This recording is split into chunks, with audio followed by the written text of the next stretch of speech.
याद है? आपको याद है? आपको याद है? आपको याद है? किसी को याद है? सब भूल गए। अभी मैं याद दिलाता हूँ, अभी कोलकाता के अंदर एक रेप केस हुआ, याद है आपको? है ना? लेकिन जब मैंने ये कहा कि क्या आपको दिसंबर 2012 याद है, तो सबने मना कर दिया। मैं कभी भी नहीं भूलता हूँ, पता है, क्योंकि वो दिसंबर 2012 की वो रात में मेरा जीवन बदला था। और ये जो बुक है, इसमें मैंने काम किया उस दिसंबर 2012 के बाद में। दिसंबर 2012 के बाद में मैं सच्चाई बता रहा हूँ कि मेरे रातों की नींद हराम हो गई थी जब मैंने ये सुना कि एक महिला के साथ में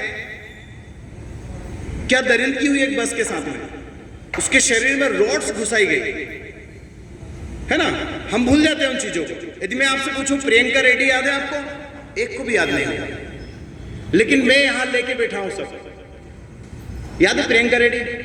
तो प्रियंका रेड्डी वो लेडी थी, वो डॉक्टर थी, वेटनरी डॉक्टर हैदराबाद की, जो अपनी स्कूटी एक टोल टैक्स पे खड़े करके चली जाती है, शाम को आती है, उसको वहां से उठा लिया जाता है और उसके बाद में उसके साथ रेप किया जाता है और उसको जिंदा जला दिया जाता है। और जिन पुलिस वालों को पता चलता है कि इसको जिंदा जला दिया, वो सबके इनकाउंटर कर देते हैं। लेकिन हम भूल जाते हैं, हमें कुछ चीजें याद रहती हैं बाकी, क्योंकि हमारी संवेदनशीलता, अभी मैम मेरे से पूछ रही थी ना कि 64 टाइम्स हम रोक लेंगे तो क्या होगा, हमारी संवेदनशीलता जागृत होगी।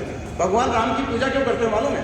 इसलिए करते हैं क्योंकि जो संवेदनशीलता वो लेके आए थे, जो राम संवेदनशीलता लेके आए थे, जो कृष्ण संवेदनशीलता लेकर आए थे, जो संवेदनशीलता स्वामी विवेकानंद लेकर आए थे, जो संवेदनशीलता हमारे वो ईश्वर, वो भगवान, जिनको हम ऋषि मुनि भी के रूप में भी जानते हैं, जो ईश्वर के रूप में भी जानते हैं, जिनको परमात्मा के रूप में भी जानते हैं, वो सब संवेदनशीलता लेकर आए थे और उनकी संवेदनशीलता कंटिन्यूसली काम करती थी। हमारी संवेदनशीलता थोड़ी देर के लिए काम करती है और फिर वो काम करना बंद कर देती है।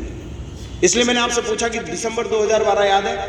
दिसंबर 2012 के बाद ही मैंने काम करना शुरू किया कि आखिर आध्यात्मिक देश, इस भारत देश के अंदर एक महिला के साथ इतना विभत्स, इतनी भयानक, ऐसी विकृत घटना कैसे हो सकती है। और आपको जानकर आश्चर्य होगा कि हम बड़े खुश होते हैं कि हमने बहुत सारे कानून बना दिए। तो मैं आपको सिर्फ इतना बोलना चाहता हूं कि 2012 के बाद में जो कानून बने राजकुमार सर, उन कानून की कैसे धज्जियां उड़ी है सुनिए। 2012 के पहले आप भारत के अंदर रेप का रेशो देखेंगे तो वो 23-24,000 पर ईयर था। 18 ईयर्स पर ईयर, मतलब 18,000 महिलाओं के साथ रेप हो रहा था, 20,000 महिलाओं के साथ रेप हो रहा था, 16,000 महिलाओं के साथ रेप हो रहा था। और जिस साल निर्भया के साथ हुआ उस साल का रेशो है 25,000 महिलाएं। जो काउंट है पुलिस थानों में, जो अनकाउंटेबल है वो अलग है। अनकाउंटेबल क्या है वो मैं आपको बताता हूँ। लेकिन निर्भया रेप कांड होने के बाद में हमारे देश के अंदर नए नए कानून बनते हैं। हम सारी जिम्मेदारी नेताओं को दे देते हैं, हम सारी जिम्मेदारी अधिकारियों को दे देते हैं। हमको लगता है कि देश नेताओं से चलेगा, हमको लगता है कि देश अधिकारियों से चलेगा, और वहां जाके हम फेल हो जाते हैं। देश हमसे चलता है। देश समाज के एक जागरूक नागरिक जैसे हमारे राजकुमार सर मेहनत करते हैं, ऐसे लोगों से देश चलता है। कमलेश जी गर्ग जैसे लोगों से देश चलता है, बजाज जी जैसे लोगों से देश चलता है ना। वो लोग जो लगातार कुछ कर रहे हैं, अपने अंदर विकृत मानसिकता को नहीं जगा रहे, उनसे देश चलता है ना। इसीलिए योग हमने दिया, मोक्ष हमने दिया, धर्म जैसा शब्द हमने दिया, और आपको जानकर आश्चर्य होगा हम कोई पालन नहीं करते, सब खत्म हो गया है। तो 2012 के बाद जब निर्भया रेप कांड हुआ, उसके बाद जो कानून बने हैं, पढ़ना कितने कानून नए बने हैं, कितनी फास्ट ट्रैक चालू हुई है कोर्ट, है ना, कितने पास्को एक्ट वगैरह लागू है। आपको जानकर आश्चर्य होगा कि 2012 के बाद 2013 से लेकर अभी तक का रेशो बढ़ते हुए क्रम में आया है। और अभी 2-3 साल पहले सांसद के अंदर एक संसद भवन के अंदर एक सांसद बोलता है कि हमारे देश में 1 घंटे में 5 महिलाओं के साथ रेप होते हैं। अभी का आंकड़ा है 1 घंटे में, माने हम जितनी देर से योगा कर रहे हैं ना, हमको 20 मतलब 1 घंटा 15-20 मिनट में लगभग 5 से 6 महिलाओं के साथ ऐसी विभत्स क्रियाएं हो चुकी है हमारे इस देश के अंदर, है ना। और मैं आपसे पूछूं कि क्या इसका कोई रास्ता है? तो हमको लगता है कि कानून है, हमको लगता है कि नेता लोग हम इसकी सरकार बना देंगे, उसकी सरकार बना देंगे। मैं आपको ये बता रहा हूं कि सब बकवास है। आज में आप एक चीज सोचिए, हम रात दिन जब फेसबुक उठा के देखते हैं, इंस्टाग्राम उठा के देखते हैं, तो हमें सारे नेता एक चीज बोल रहे हैं, चाहे वो इस्लाम धर्म के हो, चाहे वो हिंदू धर्म के हो, चाहे वो ईसाई धर्म के हो, सब ये सब लोग क्या बोलते हैं मालूम है?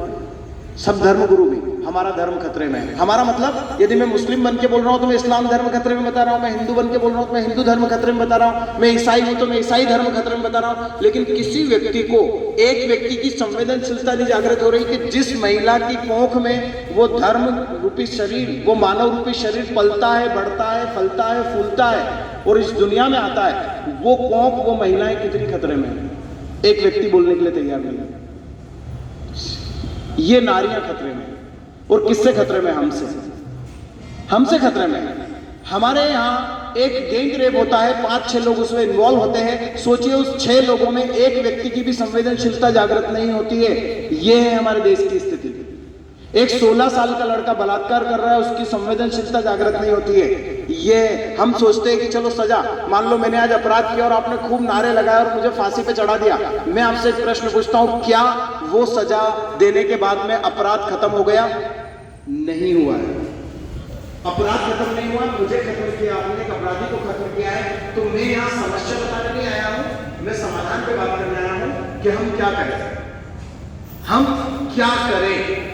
हाँ, हम सब मिलकर बहुत कुछ कर सकते हैं और कुछ ऐसा कर सकते हैं जिसकी कल्पना हमने नहीं की। मैंने इस बुक को लिखा 2019 में, सारा काम छोड़ दिया था मैंने, क्योंकि मैं रिसर्च करते करते थक गया था। और ये बुक का जो पार्ट है, ये मैंने जितना रिसर्च किया उसमें 10% भी नहीं लिख पाया था।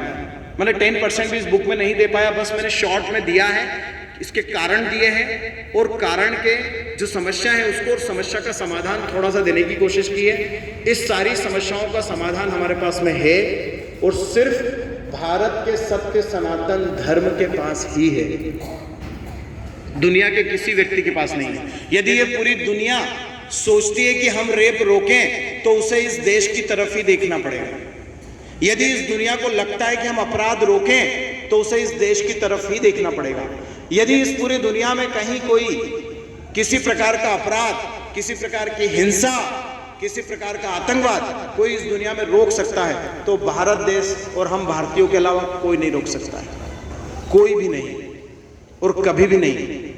ध्यान रखना, जब बहुत सारे युद्ध हो रहे थे पुराने जमाने में, तब कृष्ण जैसा व्यक्ति आया था जिसने सारे युद्ध रुकवा दिए थे एक युद्ध के बाद में, है ना। उसके बाद में बुद्ध आए जिन्होंने पूरी दुनिया के युद्ध रुकवा दिए। उसके बाद में अशोक आए जिन्होंने पूरी दुनिया के युद्ध रुकवा दिए। ऐसे कई राजा हुए जिन्होंने इस पूरी दुनिया के युद्ध रुकवाए हैं। और आज भी एक युद्ध चल रहा है महिलाओं के अगेंस्ट, उसको हम रुकवा सकते हैं एक छोटा सा प्रयास करके। इसके लिए मैंने 3 कैटेगरी बनाई है। एक में माता पिता सुने कि हम क्या कर सकते हैं, एक में युवा सुने कि हमारे साथ क्यों ये घटनाएं हो रही है, और एक में लड़कियां सुने कि उनके साथ क्या हो रहा है। मैं आपको एक उदाहरण देता हूँ छोटा सा। आप महिलाओं से पूछता हूँ, सब मम्मियाँ बैठी हैं यहाँ पे लगभग, और कुछ लड़कियां भी हैं। वो लड़कियां भी सुने और मम्मियाँ भी सुने और पापा भी सुने। डेट रेप के बारे में सुना आपने? मैं पूछूं कि डेट रेप क्या होता है, कभी सुना आपने? नहीं सुना ना? आपने सुना राजकुमार साहब? सबसे ज्यादा संख्या हमारे देश में डेट रेप की है। अब आप बोलेंगे क्या ये सुन लो, सुन के हम बात करना नहीं चाहते, समस्या ये है हमारी। एक जगह में भाषण दे रहा था, एक बुजुर्ग आदमी ऊपर चढ़ा, मेरे हाथ से माइक छीन लिया, उन्होंने बोलने नहीं दिया। बोला हमारे संस्कार ऐसे थोड़ी है। मैंने कहा सर, संस्कारों की धज्जियां उड़ रही है, बोलने तो दो मुझे 2 मिनट। बड़ी मुश्किल से माइक दिया उन्होंने। डेट रेप का अर्थ होता है एक लड़का एक लड़की को जाके प्रपोज करता है कि साहब मैं आपसे प्रेम करता हूँ, मैं आपके बिना रह नहीं सकता हूँ। फिर या वो दोस्ती कर लेते हैं, फिर धीरे से वो एक होटल पे लेके जाते हैं, होटल या बोल लीजिए कैफे पे लेकर जाते हैं, जहाँ आजकल बहुत सारे कैफे खुल रहे हैं, वहाँ कॉफी पीने जाते हैं। उस लड़की को नहीं पता रहता है, उस लड़की को नहीं पता है कि मेरे साथ क्या होने वाला है, लेकिन लड़का पूरी प्लानिंग करके जाता है। ये मेरे पास आंकड़े लिखे हुए हैं जो पुलिस थाने तक नहीं पहुंच पाते, बहुत कम पहुंचते हैं। वो लड़की बेचारी उसके भरोसे में चली जाती है। वहां जाके वो सबसे पहले जो कैफे रहते हैं जहाँ पे अलग अलग रूम कैबिन बने होते हैं, वहां जाके वो पहले ही पैसे दे देता है कि भाई आपको खाली कॉफी देने आना है, उसके बाद मेरे रूम में नहीं आना है। वहां उस रूम के अंदर उस लड़की के साथ वो जबरदस्ती करने की कोशिश करता है। 90% केसेस में व्यक्ति सफल हो जाता है और उसका टारगेट उस लड़की को ले जाने का वहां पर कोई कॉफी पिलाना नहीं होता है, उसे अपनी उस विकृत मानसिकता को शांत करना होता है, इसके अलावा कुछ भी नहीं है।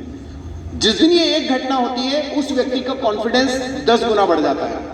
वो उस लड़की को वहीं छोड़ देता है, दूसरी लड़की को टारगेट करता है, तीसरी लड़की को टारगेट करता है, और ये प्रोसेस चलती रहती है। हम कभी बैठकर अपने बच्चों से बात नहीं कर पाते हैं। मेरी भी बेटी है और मैं खुलकर बात करता हूँ, मेरी बेटी है, जब मेरी बेटी का पहली बार पीरियड आया था सर, राजकुमार सर, यहीं वैष्णव स्कूल में पढ़ती थी, मैंने बात की उससे, वो रो रही थी, तो मैंने जाके समझाया, मैंने उसको पकड़ा, मैंने कहा चलो बैठो मैं आपको बताता हूँ पीरियड महिला का क्यों आता है। आज भी मेरी लड़की जब कहीं किसी लड़के से बात करती है तो शाम को मेरे को फोन करके कहती है कि पापा इससे आज मैंने बात की, तो मैं उससे कहता हूँ सीख क्या ना, तूने क्या बात की, इसकी मानसिकता कैसी है, ताकि कम से कम मैं उसको सिखा सकूं। हम बात ही नहीं करना चाहते, हम सिर्फ लड़कियों को डरा देते हैं, धमका देते हैं, इसके साथ मत जाना। आप डरा दोगे, धमका दोगे, लेकिन महिला का लिम्बिक सिस्टम का क्या करोगे, वो भावनात्मक उतार चढ़ाव का क्या करोगे, महिला के ब्रेन की वायरिंग जो ईश्वर ने करके भेजी उसका क्या करोगे, उसको कैसे समझाओगे? It's not possible. आप किसी भगवान कृष्ण जैसा व्यक्ति सबसे पहले भावों की बात करता है कि सबसे पहले महत्वपूर्ण चीज है हमारे भावों का समन्वय करना। असोचान अन्य सोचोचम प्रज्ञा वादांश भाष से गता सुन सुनानु सोचंती पंडिता। लेकिन हम हमारे बच्चों के भाव को समझकर उसको रास्ता नहीं देना चाहते हैं। समझ चाहिए, तो हमने पेरेंट्स के लिए एक प्रोग्राम बनाया कि पेरेंट्स ये सीखें कि उसे अपनी उस 13-14 साल की बेटी जैसे होती है, जब पहली बार उसको पीरियड आता है उसके बाद में उससे क्या बात करना है, वो जब कॉलेज जा रही है तब उसे कितना सतर्क और सावधान करना है। उसे रोकना नहीं है, उसे सतर्क और सावधान करना है। किस जगह करना है? मुझे एक बात बताइए, मैं आपसे एक प्रश्न पूछता हूं। मेरी सिर्फ एक ही बेटी है, एक ही बेटी मेरी, और भविष्य में एक ही बेटी रहेगी। मैं कल चलते चलते मर गया, अभी यहां से निकला और कहीं एक्सीडेंट हो गया और आपके पास 1 घंटे के बाद खबर आई कि वो आदमी जो बोल रहा था उसको तो चौराहे पे एक ट्रक उड़ा के चली गई, है ना। अब मुझे बताइए मेरी बेटी का क्या होगा? मैं अभी तक रोकते आ रहा था, उसको डराते आ रहा था, धमकाते आ रहा था, सारी चीजें करते आ रहा था, लेकिन अब मेरी बेटी का क्या होगा? मेरी वाइफ तो घर बैठी रहेगी, अब क्या होगा उसके साथ? लेकिन यदि मेरे साथ ऐसा हो तब उसके पहले मेरी बेटी के पास में एक चीज हो कि मेरी बेटी इस विकृत मानसिकता से डील कर ले। बस वो हमारी बेटियां जिस दिन विकृत मानसिकता से डील करना सीख गई, आप बिलीव करोगे दुनिया बदल जाएगी। मैं आपको एक छोटी सी घटना बताता हूं। मैंने बहुत सारी लड़कियों की काउंसलिंग की हमारे क्षेत्र में, धार डिस्ट्रिक्ट में, जिस जगह में क्लास लेता था राजकुमार सर। एक ऐसी घटना बताता हूं मैं आप लोगों को कि आप हिल जाएंगे। मेरे पास रात को 11 बजे एक बहुत ही संभ्रांत परिवार की बहुत ही खूबसूरत लड़की का फोन आता है। बोले ओपी सर बोल रहे हैं? मैंने कहा बिल्कुल बोल रहा हूँ। बोले सर मेरा नाम ये है और मुझे आपकी हेल्प चाहिए। मैंने कहा बोलो। बोले सर मेरे हाथ में अभी सल्फास की गोलियां हैं और मैं सुसाइड करना चाह रही थी। मैंने इसका पूरा डिटेल मेरे फेसबुक पे भी डाला था। तो मैंने कहा क्यों सुसाइड करना चाह रही हो? बोले सर मैं परेशान हो गई हूँ। मैंने कहा परेशानी का कारण बताओ। मैं बताता हूँ हमारी लड़कियां कैसे फंसती है। मैंने परेशानी का कारण बताओ। बोले सर एक लड़के पे मैंने बहुत विश्वास किया था और हम दोनों की दोस्ती हुई, प्रेम हुआ। एक दिन उसके बहुत निवेदन करने पर सर मैं फलानी होटल में गई उसके साथ और उसने मेरे साथ में ऐसा ऐसा किया और उसके साथ उसने सर मेरे 1-2 वीडियो बना लिए। तो मैंने सोचा मेरा दोस्त है, मैंने इतना उससे वो नहीं किया और उसके पास वो वीडियो रहा। सर एक दिन उसके 2 दोस्तों ने वो वीडियो देख लिया। उन लोगों ने मुझे फ़ोन किया कि बोले यदि तू नहीं आई तो हम तेरे वीडियो को वायरल कर देंगे। बोले सर मैं उस दिन चली गई तो सर वहाँ मेरे साथ में 3 लड़कों ने ऐसा किया, उसमें वो भी शामिल था। ये सच्चाई है, लेकिन हम बोलना नहीं चाहते। क्यों नहीं बोलना चाहते? मालूम डर लगता है। हमारी बेटी के साथ इसी बात करेंगे। अरे कम से कम उनको बताओ तो सही कि कितने घटिया लोग हैं इस दुनिया में, इतना तो समझा दो तो कम से कम वो सतर्क सावधान रहे। उसके बाद उसे क्या करना है वो स्वतंत्र है। तो वो लड़की कहती है बोले सर ऐसा हुआ। तो मैंने कहा तू थाने पे जा। बोले सर मैं थाने पे गई थी। मैंने फिर क्या हुआ? तो बोले उसमें एक पुलिस वाला भी मिला। ये मेरी बुक हाथ में है, मैं सच्चाई बता रहा हूँ। सर हिल गया मैं, मुझे लगा मैं क्या हो रहा है। आप बिलीव करोगे मैंने उसको कहा मुझे 8 दिन का समय दे, 8 दिन बाद तू सुसाइड कर ले। क्योंकि जब किसी सुसाइड करने वाले व्यक्ति को रोकते हैं ना सर तो वो और ज्यादा वो अग्रेसिव होता है। मैंने कहा चल ठीक है तेरे को सुसाइड करना है ना तू करना, मैं तेरे साथ हूं, लेकिन 8 दिन का समय मुझे दे देते। 8 दिन में मैंने कुछ क्रिएट की, स्थितियां क्रिएट की। फिर उस लड़की से बोला, मैंने कहा तेरे घर वालों से बात कर। बोला सर मुझे मार डालेंगे। मैंने कहा नहीं मारेंगे, मैं तुझे गारंटी दे रहा हूं, तू कैसे भी करके एक बार तेरे घर वालों को बोल। मैंने कहा मरना तो है ना, तो यूं सोच लेना तुझे मरना, सुसाइड तो करनी ही थी। मैंने कहा घर वालों ने मार दिया तुझे, काम हो गया अपना। उसने हिम्मत की, उसके पिताजी बड़े समझदार थे। वो लड़की उस प्रॉब्लम से बाहर आई। उसके 1.5 साल के बाद में वो लड़की मुझे धन्यवाद देने मेरे क्लास पे आई। 1.5 साल के बाद। और ऐसी 1-2 लड़की नहीं, कम से कम 10-20 लड़कियों की मैंने काउंसलिंग की, उनको उस जगह से, उस समस्या से बाहर लेके आया। खैर अपन नाम नहीं ले सकते उनके। हमारे आसपास में कई लड़कियां ऐसी घूमती हैं और ऐसे कई लड़के हैं, हमारे खुद के बच्चे ये सब चीजें करते हैं, लेकिन हमको कोई आके बोले तो हम सुनने के लिए तैयार नहीं, क्योंकि हमको लगता है मेरा बच्चा तो राम है, मेरा बच्चा तो कृष्ण है, लेकिन हमको पता ही नहीं है कि वो क्या कर रहे हैं। We don't know what is going on in our children's brain. हमको पता ही नहीं कि हमारे बच्चे के ब्रेन में चल क्या रहा है। हम जानते हैं हम बच्चे पैदा करे जा रहे हैं, करे जा रहे हैं, करे जा रहे हैं, लेकिन बच्चे कैसे, वो हमको नहीं पता है। आज पूरे समाज यदि विकृति की ओर जा रहा है दोस्तों, तो ध्यान रखना, आप दुनिया में धर्म की बात कर लो, कितने ही धर्म की बात कर लो, लेकिन यदि एक महिला भी इस देश में दुखी है तो आपके इस दुनिया में अधर्म के अलावा कुछ नहीं हो रहा है, कुछ नहीं हो रहा है। क्योंकि एक महिला की सिर्फ साड़ी खींचने में महाभारत जैसा युद्ध हुआ था। एक महिला को सिर्फ उठा के पूरी मर्यादा के साथ उठा के ले गया था रावण। जिस दिन रावण अपने वेश में वापस आया था तो सीता जी को टच नहीं कर पाया था पूरे टाइम, वो कभी भी, सिर्फ उसने साधु के वेश में ही सीता जी को बिठाया था। उसके बाद वो पूरे वाहन में जब रावण अपने वेश में आया ना, सीता जी को नहीं उठा पाया था, वो हाथ नहीं लगा पाया था। वो इतना पावर है इस देश की महिला में। इसका मतलब ये नहीं कि सीता जी ही माता है, हम भी हैं, आप भी हैं। तो उस संवेदनशीलता को हमको समझना है, हमारे बच्चों को समझना है। 10 मिनट का काम नहीं दोस्तों। मैंने इसलिए मैं खुद चाहता हूं कि हर पेरेंट्स इसकी ट्रेनिंग ले। यदि आपको लगता है कि हाँ सर सही है, हमें इस पे काम करना चाहिए, तो मैं यहाँ जिस दिन आप बोलेंगे मुझे कम से कम 2 घंटे चाहिए, राजकुमार सर हैं, आप लोग हैं, आप सब मिलकर प्लानिंग कर लीजिए। इंदौर के अंदर हम यहीं से शुरुआत करते हैं। आप जिस दिन मुझे बोलेंगे सर आज इस संडे को 2 घंटे रख लीजिए, मैं आ जाऊंगा। मुझे कोई शुल्क नहीं चाहिए, मैंने किसी शुल्क के लिए काम नहीं किया है। अपनी जेब से ऐसी मैंने 1000 बुक्स छपवा कर मैं बांट चुका हूँ। इसकी कीमत मैंने जरूर 60 रुपए रखी, लेकिन मैंने बोल रखा है कि किसी को पैसे देना हो तो दे, नहीं देना हो तो ना दे, लेकिन इस बुक को एक बार जरूर पढ़े। अभी मेरे पास इतनी कॉपियां नहीं, इसलिए मैं राजकुमार सर के लिए लेके आया हूं। मैं बस इतना चाहता हूं आप लोगों से, सिर्फ एक बात, आप दुनिया को समझाने नहीं, मैं यहां बैठा हूं ना, कितने लोग चाहते हैं कि वास्तव में हमें इस पे काम करना चाहिए। तो you are the part of this society. कोई स्पेशल व्यक्ति इस दुनिया में नहीं आएगा, हम सब मिलकर स्पेशल बन सकते हैं, हम सब मिलकर एक आवाज उठा सकते हैं। और मैं तैयार हूं, आप मुझे डेट दे दीजिए किसी भी संडे की, मैं तैयार हूं। यहां 2 घंटे हम पेरेंट्स को बुलाते हैं, पहले बच्चे नहीं आएंगे उसमें, हम पेरेंट्स को बुलाते हैं, उन बातों को बताते हैं जिसके कारण एक व्यक्ति इस जगह पर पहुंचता है। अब मैं आपको दूसरा पार्ट बताता हूं, ऐसी क्या स्थिति होती है कि एक पुरुष इतनी घिनौनी हरकत करने के लिए तैयार हो जाता है, क्योंकि उसको कोई सही डायरेक्शन देने वाला नहीं है।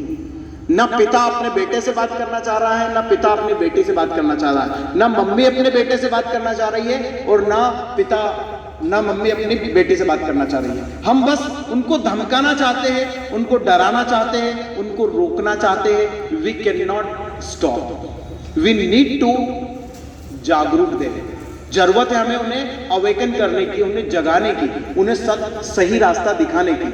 अपने आप चलेंगे वो। मेरी बेटी आज कॉलेज में जाती है, उसको रास्ता पता है कि मुझे क्या करना है, मुझे किससे दोस्ती करना है, मुझे किससे दोस्ती नहीं करना है, मुझे कितनी बजे कहां से निकलना है और मुझे क्या करना है, मुझे किसी विभत्स घटना से कैसे बचना है। और मैं बता दूं कि जो आज एक शब्द है लव जिहाद, हम जैसे लोगों को यूज नहीं करना चाहिए, वो सत्य है, लेकिन हम कम से कम इतना तो बता दें कि आपको प्रेम के जाल में कैसे फंसाया जाता है और कैसे आपकी दुर्गति की जाती है, उतना भी सिखा देंगे हम, तो हमारा जीवन धन्य हो जाएगा। आप दुनिया की कोई सी दौलत अपने बच्चे को दे देना, सारी सुख सुविधाएं दे देना, वो कुछ नहीं करेगी, लेकिन अपने बच्चे को मेंटली जिस दिन आपने स्ट्रांग कर दिया, जिस दिन भावों में बहना से रोक लिया, मैं आपसे वादा कर रहा हूं इस देश का आपने निर्माण कर दिया। आपने यही मैं अपनी बात खत्म करता हूं। बात खत्म नहीं हुई है, शुरू की है मैंने। जिस दिन आप तैयार हो जाए, बस मुझे बोल देना। बस मुझे यहाँ पर वो लोग चाहिए जो वास्तव में सीरियसली अपने क्षेत्र में, अपने आस पड़ोस में उस काम को फैला सके, उस काम को कर सके। और सिर्फ टारगेट एक ही रहेगा, हमें सिर्फ लड़कियों को नहीं, उन लड़कों को भी बचाना है जो लड़के ऐसी विभत्स घटना कर देते हैं। जिस कुछ पूछो सर, वो शाजापुर वाली घटना, शाजापुर वाली घटना, शाजापुर की तो छोटी सी घटना है, ऐसी कई घटना है। शाजापुर की घटना सुनिए अभी जस्ट, लेकिन वो आप तक पहुंची नहीं, न्यूज है, मैंने पढ़ी, दैनिक भास्कर की न्यूज है। एक लड़की, हिंदू लड़की थी, वो मुस्लिम बन गई। अभी 2-4 दिन पहले मैं न्यूज पढ़ रहा था, तो उसका जो भी नाम था उसने मुस्लिम नाम रख लिया, क्योंकि उसको एक लड़के से प्रेम हो गया था।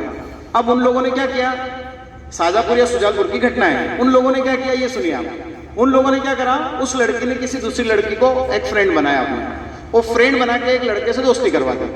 अब दोस्ती करवा दी तो उसको, लड़की को कहीं ना कहीं समझ में आ गया थोड़ा सा कि यार मैं गलत डायरेक्शन में हूँ। तो घर पे उसके पापा को पता चल गया, तो उसके पापा ने उस लड़की को थोड़ा सा चिल्ला दिया। देखो चिल्लाना भी कितना खतरनाक होता है। उसको चिल्लाया, डांटा खूब ज्यादा, उसको ह्यूमिलिएट कर दिया, उसको बेइज्जती फील हुई। तो उसने सीधा उस लड़की को कॉल किया, बोले यार आज मेरे साथ ऐसा ऐसा हो गया। तो उस लड़की ने कहा ठीक है तू यहाँ आ जा। तो वो लड़की वहां चली गई। जब वहां गई उसके आधे घंटे के बाद वहां पे 2 से 3 लड़के आए। ये अभी 15 दिन की घटना बता रहा हूं मैं आपको, जो अब तक नहीं पहुंची। उस 15 दिन के पहले की वो घटना है। वो लड़की वहां पहुंच गई। आप बिलीव करोगे उस लड़की के साथ 2 से 3 लोगों ने रेप किया उस लड़की के चक्कर में। समझिए आप, हम अपने बच्चों को चिल्ला देते हैं और बड़ा अपने अहंकार को कोशिश कर लेते हैं, अरे यार मैंने चिल्ला दिया, मैं अपने बच्चों को संस्कार दे रहा हूं। चिल्लाना इज नॉट गिविंग द संस्कार। चिल्लाना संस्कार थोड़ी ना है। आप उस व्यक्ति के ब्रेन को चेंज कर दें, उसको सोचने समझने के लिए मजबूत कर दें, उसको भावनाओं में बहने से रोक दें, वो संस्कार है। ऐसे कैसे संस्कार है कि आपके चिल्लाने पे बच्चा जाके आत्महत्या कर ले, आपके चिल्लाने पे बच्चा किसी के विकृत मानसिकता का शिकार हो जाए। ये घटना भी 15 दिन पुरानी बता रहा हूं मैं आपको, सिर्फ 15 दिन पुरानी। क्यों होता है ये सब? इसलिए होता है क्योंकि सबसे पहले हम क्या करते हैं मालूम, हम सब बहुत इनसिक्योर है। इनसिक्योर माने हम असुरक्षित महसूस करते हैं। आप मेरी बेटी से मिलिए, आपको पूरी बुक बता दे कि क्या लिखा मेरे पापा ने। मैंने उसको बोला पढ़, इस बुक को पढ़, तेरा जीवन है ये। मैं तुझे कार ला के नहीं दे सकता हूँ, मैंने क्लियर बोला उसको, मैं तुझे बहुत सारा धन दौलत नहीं दे सकता हूँ, तेरे को उतनी दौलत दे सकता हूँ कि तेरी पढ़ाई हो जाए, लेकिन मैं तुझे कार ला के नहीं दूंगा। तेरे को खरीदना है कार तो तुझे काम करना है, लेकिन मैं तुझे जो दूंगा वो कोई नहीं देगा, ये मेरा वादा है। तो मैं अपनी बेटी से बैठ के बात करता हूँ। जिस दिन प्रियंका रेड्डी के साथ रेप हुआ था सर, राजकुमार सर, मैं उस दिन सुबह सिरपुर से अपनी बेटी को बिठाता हूँ। उसके नेक्स्ट मॉर्निंग में वो स्कूल से आती है वैष्णव से 11:30 12 के लगभग। मैंने उसको खाना भी नहीं खाने दिया। मैंने कहा 2 मिनट खाना मत खा, तेरा ध्यान खाने पे रहना चाहिए, मेरी गाड़ी पे बैठ तू। बोलो काम क्या? मैंने कहा अर्जेंट काम। और पापा भूख लगे। मैंने कहा लगने दे, इससे ज्यादा जरूरी काम है। मैंने उस दिन अपनी क्लास नहीं गया, छुट्टी रखी। मैंने मेरी बेटी को बिठाया, मैंने कहा प्रियंका रेड्डी केस तूने पढ़ लिया? बोला हाँ पढ़ लिया। मैंने चंदन नगर थाने तक आते आते मैंने उससे पूछा क्या प्रियंका रेड्डी बच सकती थी? बोले बिल्कुल बच सकती थी पापा। बोले कैसे? मैंने उससे पूछा कैसे? बोले उसको कुछ नहीं करना था, उसको स्कूटी को इतना महत्व नहीं देना था। पड़ी थी स्कूटी, ले जाते, डॉक्टर थी फिर खरीद लेती, लेकिन वो स्कूटी के लिए रुकी क्यों? चलो वो स्कूटी के लिए रुक गई तो पापा उसको है ना वो जो टोल टैक्स है ना वहां के लड़कों से कॉन्टेक्ट करना था। उसने वो अनजान लोगों को अपनी स्कूटी क्यों दे दी? और चलो स्कूटी देती तो फिर वो उनके साथ पैदल पैदल क्यों चली गई? ये पॉइंट मेरी बेटी ने मुझे बताया था। और तब वो मालूम है 9th क्लास में थी, 8th या 9th क्लास में। प्रियंका रेड्डी की जिस दिन कभी आपने कोई घटना ऐसी घटी इस देश में, चाहे निर्भया के साथ, कभी आपने अपनी बच्ची को सिर्फ इतना पूछ लेते ना कि अच्छा बता क्या निर्भया रेप कांड होने से रुक सकता था? उसको दे देते काम, आप होमवर्क कल तक बता तो मुझे। वो नेक्स्ट डे आके बोलती मम्मी रुक सकता था। बोले कैसे? बोले मम्मी पहली बात तो उसे रात को मूवी देखने नहीं जाना था। तो इसका मतलब क्या महिलाएं रात को मूवी देख? अरे क्या जरूरी रात को मूवी देखना जब पता है कि दुनिया में विकृत मानसिकता के लोग घूम रहे हैं, तो दिन में देख के आ जाओ। अरे एक दिन कॉलेज ना जाओ, घर वालों के साथ चले जाओ। तो पहली चीज चलो ठीक है रात को देखने चली गई, तो फिर उसको कम से कम पढ़ी लिखी चीजें देखना थी कि स्कूल की बस है तो उसको तो पुलिस वालों को इन्फॉर्म करना था कि स्कूल की बस रात को क्यों दौड़ रही है। हमारे पास सिटी बस पता है कि सिटी बस का कलर पता है हमको, दूसरी बस क्यों नहीं चलती? एक समय था जब टेम्पो और नगर सेवा चलती थी सर, येलो कलर था उसका, और दुनिया को पता था येलो कलर मतलब नगर सेवा। तो आप नगर सेवा में बैठे मैंने सुरक्षित, आप सिटी बस में बैठे मैंने सुरक्षित, मैंने आपको पता है। लेकिन आप ऐसी बस में बैठ रहे हैं जो स्कूल की बस है, जो आप पता ही नहीं कि कौन है क्या है क्या नहीं है। तो बहुत सारी चीजें थी, तो हम वो डिस्कशन तो कर सकते हैं, हम वो केसेस तो अपनी बच्चियों को दे सकते हैं, अपने बेटों को दे सकते हैं कि देख इसके साथ ऐसा हुआ तो क्या ये रुक सकता था? वो बेटा खुद संवेदनशील बने ना। संवेदनशीलता ऐसे जागृत होती है। हमें अपने बच्चों की संवेदनशीलता को समझना है, उनको जागृत करना है, लेकिन उसके पहले हमें खुद को समझना होगा कि what we are, what kind of thinking we are putting in the brain, what kind of behavior we are doing with our children। हम कैसा behavior हम कर रहे हैं, हम कैसी thinking लेके चल रहे हैं, हम खुद अपने भावों को कंट्रोल कर पा रहे हैं या नहीं कर पा रहे, वो सारी चीजें हमें सोचना पड़ेगी। जब हम समझेंगे तो हमारे बच्चे अपने आप समझ जाएंगे। और कोई प्रश्न हो तो आप कर सकते हैं। आप कुछ पूछ रहे थे सर?